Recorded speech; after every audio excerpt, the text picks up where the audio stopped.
இன்றைய பதிவில் நாம் பார்க்க இருப்பது அனைத்து வயதினரும் செய்யக்கூடிய ஒரு அற்புதமான ஒரு எளிய முத்திரை பயிற்சியை பார்க்க இருக்கின்றோம். பாரம்பரிய யோக முறையில் இந்த முத்திரையானது பல்வேறு விதமான பலன்களை ஒருங்கிணைத்து நமக்கு சொல்லப்பட்டிருக்கிறது. குறிப்பாக இன்றைய காலகட்டத்தில் நமக்கு ஏற்படக்கூடிய ஞாபக மறதி, மூளையின் செயல்திறன் குறைதல் மற்றும் நமக்கு ஏற்படக்கூடிய மன ஒருமைப்பாடு, இவை அனைத்திற்கும் இந்த முத்திரை நல்லதொரு பலனை தரக்கூடியதாக அமைகிறது. நேராக நிமிர்ந்து உட்கார்ந்து கொண்டு உங்களுடைய கை விரல்கள் நுனிகள் சேர்த்து இருப்பதை போன்று ஒரு பந்தை பிடித்திருப்பதை போன்று வைத்துக்கொள்ள வேண்டும்.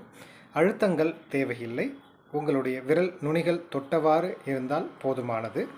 நேராக நிமிர்ந்து உங்களுடைய கைகள் நெஞ்சு பகுதி இடையிலே இருப்பதை போன்று வைத்துக்கொள்ள வேண்டும். நாற்காலியில் அமர்ந்து செய்கின்ற போது உங்களுடைய உள்ளங்கால் இரண்டும் கீழே தரையில் இருப்பதை போன்று வைத்துக்கொள்ள வேண்டும். தரைக்கு மேல் ஒரு விரிப்பை விரித்து அதன் மேல் உங்களுடைய உள்ளங்கால் இரண்டும் பதிவதை போல் வைத்துக்கொள்ள வேண்டும். தியானத்திற்கு ஏற்ற ஒரு முத்திரையாகவும், மனதை ஒருமுகப்படுத்துவதற்கு நல்லதொரு முத்திரையாகவும், மூளையின் செயல்திறனை அதிகப்படுத்துவதற்கும் இந்த முத்திரை நல்லதொரு பலனை கொடுக்கக்கூடியதாக அமைகிறது.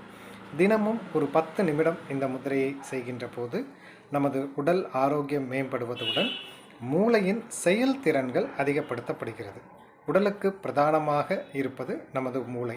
மூளையின் செயல்திறன் அதிகப்படுத்துவதன் மூலமாக முழு ஆரோக்கியத்தையும் நம்மால் பெற முடியும். தொடர்ந்து பயிற்சி செய்து பாருங்கள், நல்லதொரு பலனை நாம் பெற முடியும். ஸ்ரீரங்கம் விவேகானந்தா யோகா மையத்தில் இருந்து முனைவர் சந்தான கிருஷ்ணன். மீண்டும் ஒரு அற்புத பதிவில் மீண்டும் சந்திப்போம். அனைவருக்கும் நன்றி, வணக்கம்.